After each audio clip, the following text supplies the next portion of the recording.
பொங்கல் பண்டிகைக்கு அஜித்குமார், த்ரிஷா நடித்திருக்க விடாமுயற்சி திரைப்படம் வெளியாகும் என்ற அறிவிப்பு கூடவே கடைசி கட்ட படப்பிடிப்பு என்கிற அறிவிப்பையும் லைகா நிறுவனம் வெளியிட்டிருக்கு.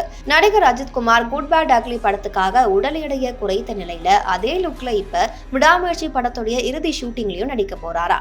கோட் சூட் அணிந்து கொண்டு கோலிவுட் ஜேம்ஸ் பாண்ட் போலவே மாறி இருக்கக்கூடிய அஜித்துடைய அசத்தலான புகைப்படங்களை வெளியிட்டு இந்த அறிவிப்பை லைகா நிறுவனம் இப்ப வெளியிட்டு அஜித் ரசிகர்களை கூஸ் பம்ஸ் ஆக்கியிருக்கு. விடாமுயற்சி படத்துடைய டீசர் வெளியான நிலையில படத்துடைய பாடலுக்காக வெறித்தனமா ரசிகர்கள் காத்து கொண்டிருந்த நிலையில படப்பிடிப்பு இன்னமும் நிறைவடையவே இல்லைன்ற குண்டையும் தூக்கி போட்டிருக்காங்க.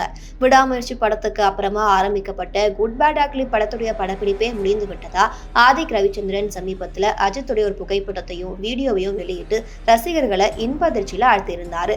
இந்த நிலையில குட் பேட் அக்லி படத்தை குறுகிய காலத்துல முடித்து கொடுத்த அஜித்குமார் மீதம் இருக்க விடாமுயற்சி படத்துடைய படப்பிடிப்பை இப்ப நடிக்க இருக்காராம். விடாமுயற்சி மற்றும் குட் பேட் அக்லின்ற 2 படத்திலுமே அஜித்குமாரோடைய டிரான்ஸ்பர்மேஷன் ரசிகர்களை தியேட்டர்ல புல்லரிக்க செய்ய போகுது.